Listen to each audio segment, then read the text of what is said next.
Let me get some bubble moisturizer. Let me not be ashy. Hi.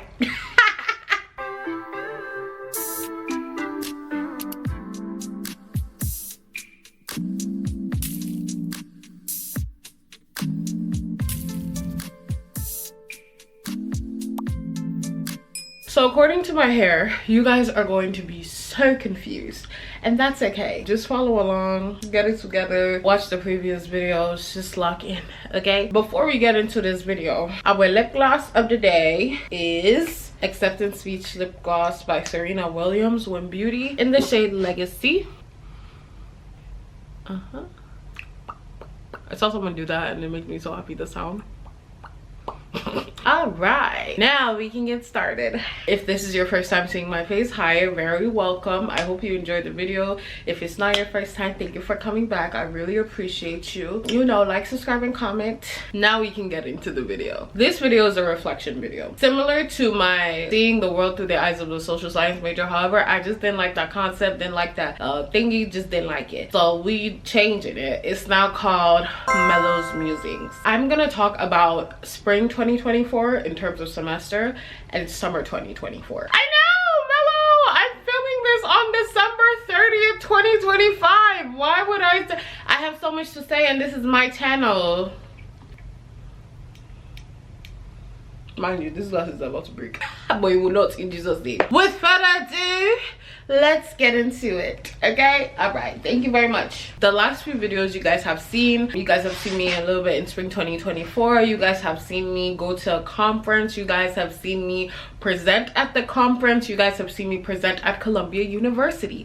I want to explain the context around those moments in time, okay, while reflecting on it, because it's always good to reflect, and that's what we do here. Thank you very much. So first, we're gonna start with the elephant in the room. At the beginning of 2024, in fact, I would say the whole year of 2024, there were a lot of protests from the end of 2023 all through 2024. Protests for Palestine, protests for Sudan, protests for Congo, protests for Hawaii, protests for Tigray. I don't know if people protested for the rest of the countries properly, but I'm including them all. Free them all, free us all. And that year marked a lot for me. It showed me, it made me ask myself the question, how was I going to fight? Because I did go to protest, okay? I was in protest, literally like watching protests on Instagram live, while doing final presentation, touch-ups, actually doing the actual final presentation, like writing it, creating the slideshow. And I was like, I wish I could be there, but I can't be there because I'm writing that, but I can't be there because I'm doing that, and I was like, Melo, how do you want to fight?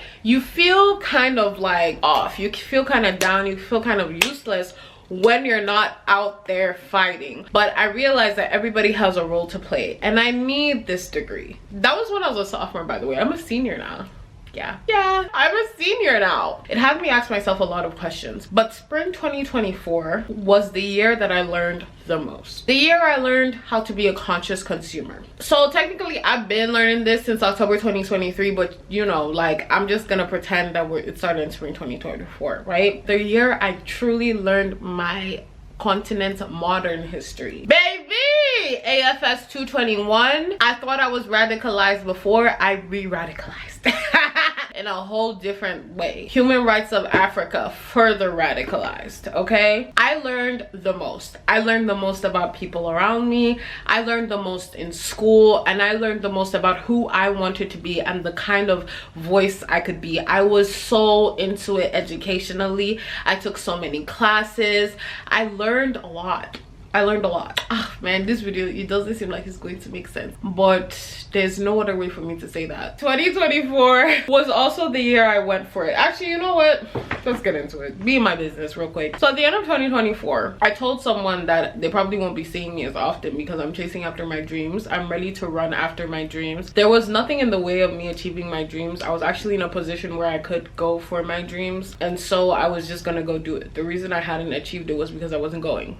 And I wasn't going because, one, I felt too comfortable, two, I felt held back mentally. But then again, when you're held back mentally, what is that? It's mentally. So I can just fix that, you know? I don't know, if you're not physically holding me down, why should I be feeling held back? You know, you don't want to hurt people's feelings, you don't want to do this, you don't want to do that, just a bunch of stuff. So I just was honest, and I didn't really see this as a problem. But then in me telling that person that, it kind of revealed to me that they didn't really think of me as highly as I thought of myself, if that makes sense. And I was like, interesting. Good thing I'm not gonna see you for a while. Because I was just telling them out of courtesy. Now I'm like, oh, so I really don't need to see. At the end of 2023, I also cut off a friend, because as I was writing my 2024 goals, it was a voice in my head talking about, you're not gonna achieve whatever you said you wanted to achieve if this person is still your friend. I'll tell this testimony a different time, or maybe story a different time, but the conditions in that moment in time became perfect for me to give this person a call and let them know, hey, I don't think we should be friends. Anyways, I made this the year I went for it, the year I was ready to receive everything, and the year I removed any, how do I say, backing or backup plan, anything that would make me feel too comfortable. I made myself uncomfortable, and I was like, I have to run, I have to get towards it.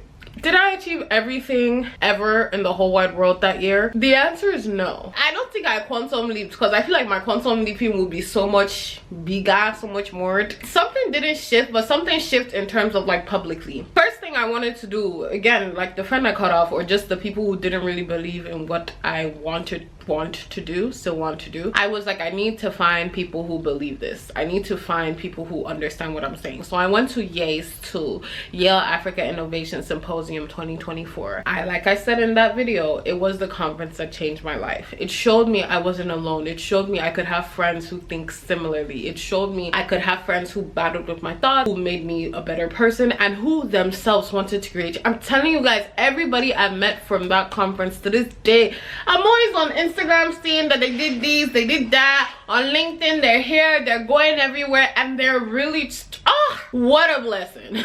What a blessing. From that conference, I applied to an internship. Should I say the company, question mark? Does it matter? Do people watch this? You could take my LinkedIn. But I applied for an internship, and I got the internship. It's not that I didn't think I would get it, but I think just nonsense was projected onto me. I know I'm that girl. I got that internship. I also got a grant for a project. Cornell University, the contribution project, a project called Sewing and Stories. That is on my Instagram, and is also on a YouTube channel called Back to Africa. I might tag it down below, I might not, but look out for what Sewing and Stories will become in 2026. That was great. I was like, yeah, period. yeah. This thing should be coming to me. I'm glad everything is working out for you. It's good. Oh, and I lived in New York City for the summer. There's no evidence of that. Yeah, the only evidence of that is a few videos on my, actually I do have a lot of videos on my phone, short form videos, because I ended up being a content creator for a building. I thought I was an ambassador, because I feel like I told my mom I was an ambassador. I think I got it mixed up, because I was ambassador for Columbia University. Yes, we gonna talk about that next. But I was a content creator for a building, so they paid me, which was good because I needed money. Baby, I was broke, baby. I moved to New York City with $4. Now, I don't want it to be like, wow, like you were broke and you came from the trenches. Not really that. It was more like money was not in my hands, and it was not going to be in my hands for a while, like for an uncomfortable while. I feel like in that moment I was like, wow, let's never be broke. But I was very much financially in limbo, waiting on a check. I feel like that should have told me, Melo, that's not the life you want to live. I don't know why you, like, I knew that, but I don't know.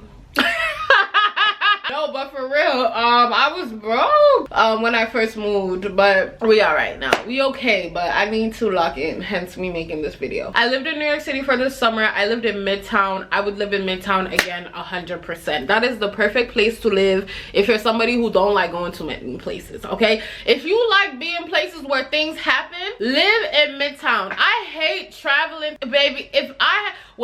I travel all the time because, you know, of where I stay now. But like, if I have to travel, like in my adulthood, this is my house. When I have a home to live in, like a home that belongs to me, like my house, my apartment, whatever. If I'm not where things happen, I don't know if people are gonna be seeing me like that.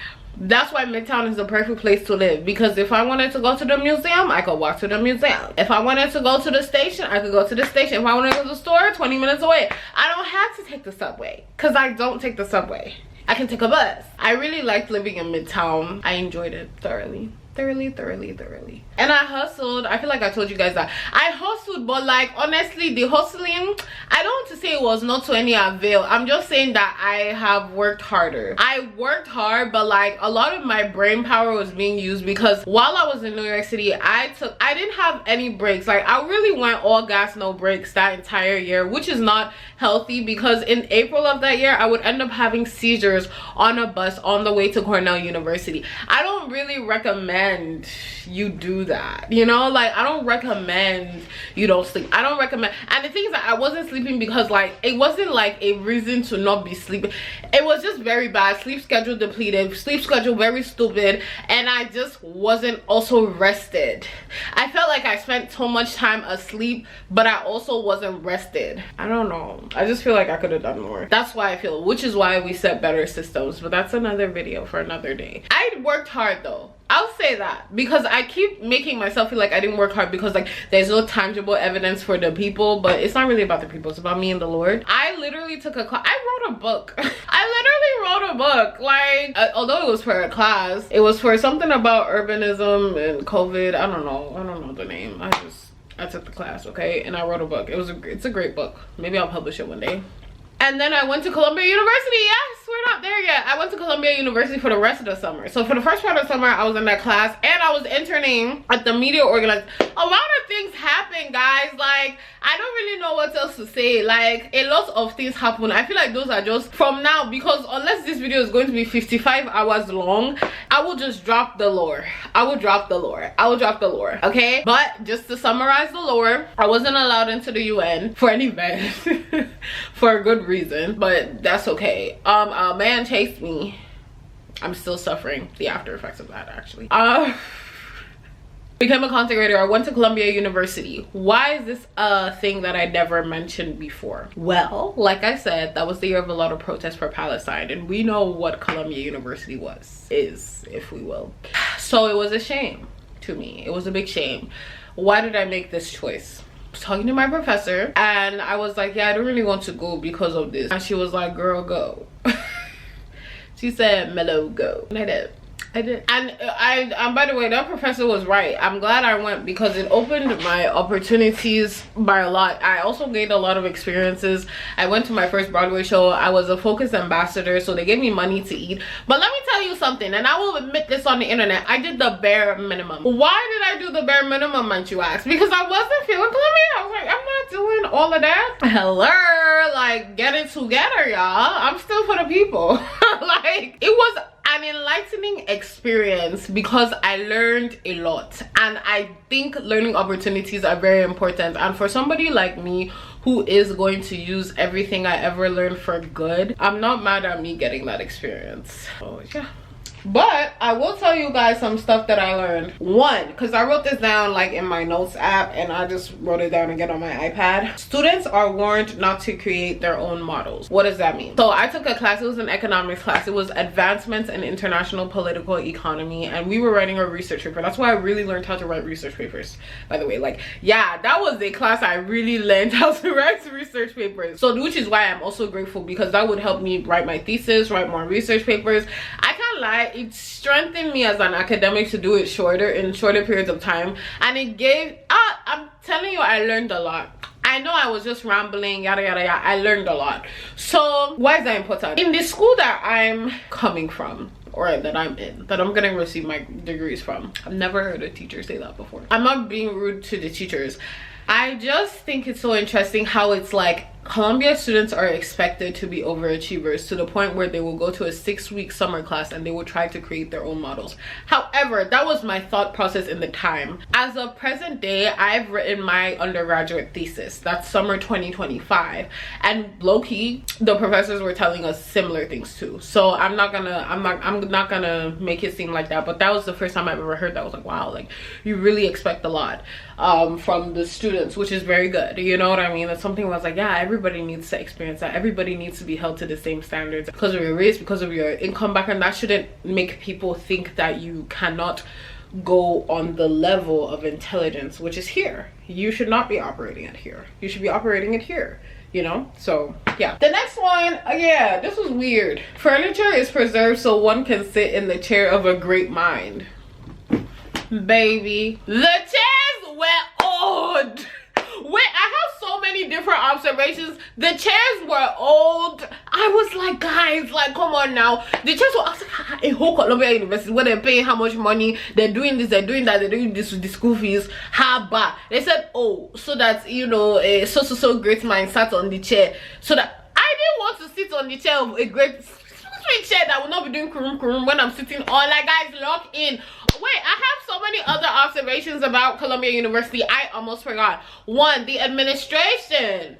I know I'm not talking about the protest.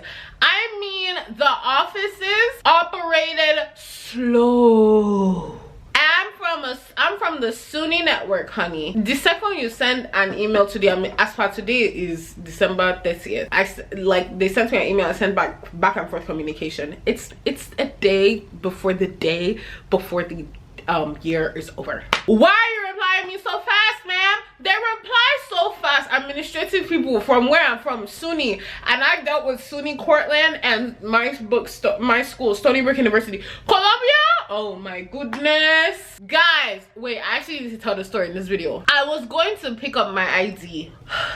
As I went to pick up my ID, the office was open where they said we should go as far visiting students should go. It's visiting student office. I went to the lady, I said, hello, like, I need to get my ID. Where do I get my ID from? They said I should send an email. So I was like, okay. I went to sit down and send my email. And I was like, hold on. The office is, oh, you are the office. You're in, like, all of you are in. You at the front desk, your partner, you and all of you guys are actually at work. So I said, baby, is this not the office? Can you get like your boss or something? Like, what the hell? I was so pissed. Whole time the boss is in the back doing, I don't know what she's doing, but I know she can answer me. What type of inefficiency? I don't get my ID card that day, which was very bad because, you know, they were locking the buildings. I needed my ID to enter. They only let me because they saw me the day before, and I was telling them I'm here for a dinner because I was there for the welcome dinner. Just a whole bunch of brouhaha. Just a whole bunch of brouhaha.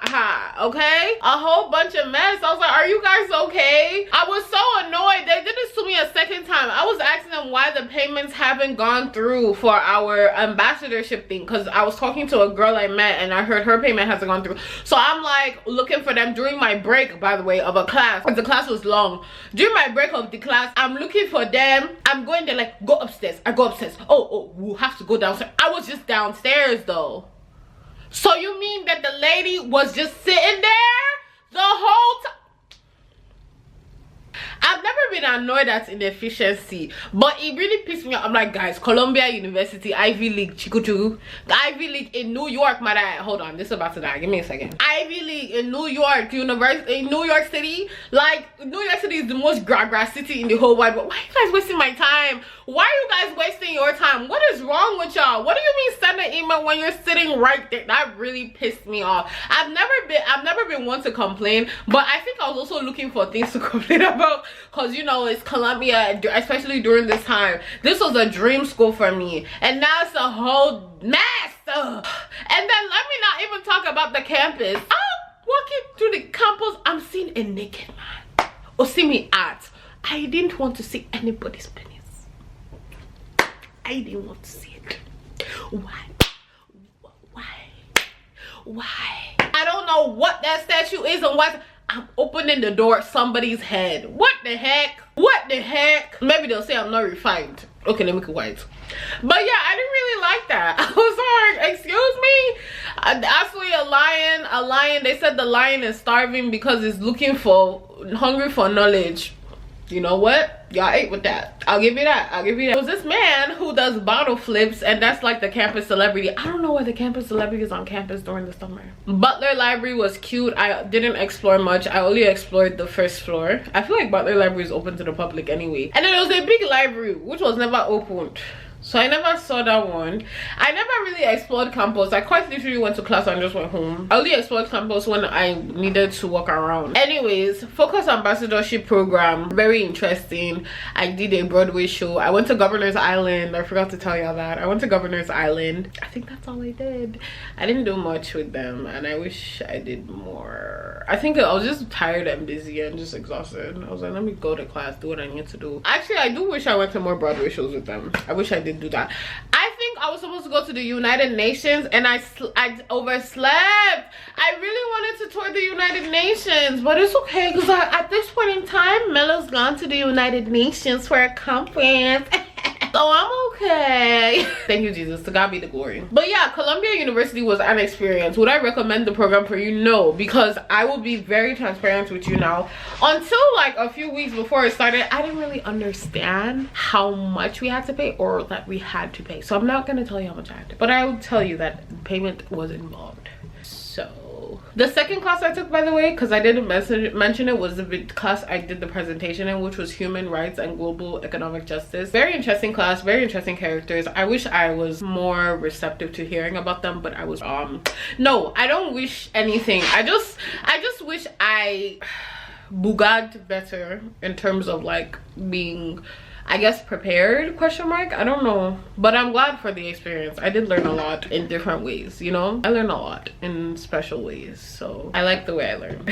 All right, big shout out to Columbia University for that experience. No big shout out for the administration, but still, like, what makes a school? What makes a school is the professors who teach, the students who exchange ideas. That's really all you need for your school, to be honest.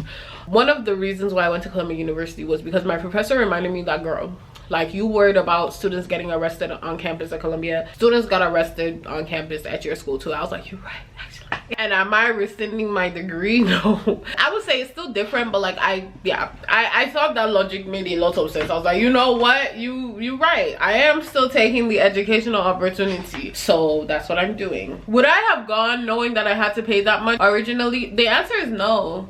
I don't think I would have. I'm glad I did, but I really didn't realize that. But now I have an ID card for Columbia University. Amen. I guess, I don't know. Oh yes, and my last observation from Columbia was that you really need to have the audacity of a mediocre white man, okay? Whatever they got, you need that. You do. In my advancements of international political economy class, the lady who was teaching us was one of the formers of that subject, I guess, or that, it's not a genre, but that subject. She's the one who, like, she, as far like, now she read the textbook, now she know what she talk about, if that makes sense. Like, she's the one who argued that this is a subject. Somebody was asking her whether she knew the definition of a basic word. I'm presenting my presentation. This man, he doesn't even clap for me. He just stands up and expects me to go sit down. I'm telling you guys, you have to have the confidence of a mediocre white man. You do. The TA for that class worked for the UN though, which is pretty cool now that I think about it. Honestly, that makes a lot of sense. It makes sense for a lot of people who like work at the UN, or for a lot of students who go to Columbia to work at the UN, because it's in New York City. You know what I mean? Like, you can get your degree and still be at the UN. Same thing for NYU. It's in New York. It's very good. It makes sense, and I will never fault. Well, let me not say never. I won't really fault anyone for doing that, because that's quite literally the most logical decision. Like, yeah, I live here and I work for the UN. It makes sense. I go to school here, I work for the UN. That makes a lot of sense. Now that I'm like processing it, that makes a lot of sense. That was my last observation. After all this time passed, or during this time, I developed a stronger urge to protect and cover the African continent. I really thirsted for knowledge, and I took all the knowledge. I didn't only thirst for it, I wanted to pass it down, and I want to thirst for knowledge in that way. I don't want to think I know everything. I never ever want to think I know everything. Outside of me going to Yates, I went to Johns Hopkins for the Africa Business Conference. They said some really good stuff. I went to Model UN conference. Yeah, that was a disappointment. Actually, do we want to talk about that? Girl, they had no food, which I know is not the point, but like, my good, no water.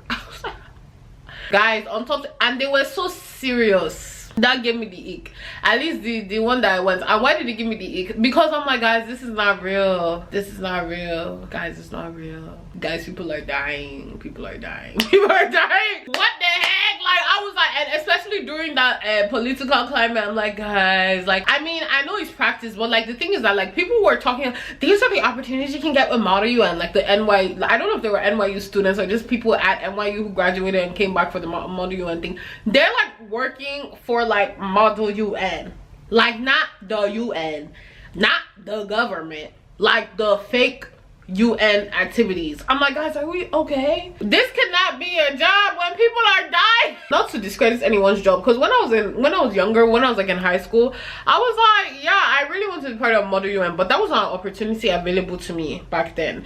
So I definitely took the opportunity in my sophomore year of college, and it was cute. I'm not doing it again though. I mean, yeah, I didn't like the fact there was no food, but on that Model UN conference trip, it was 4 days long.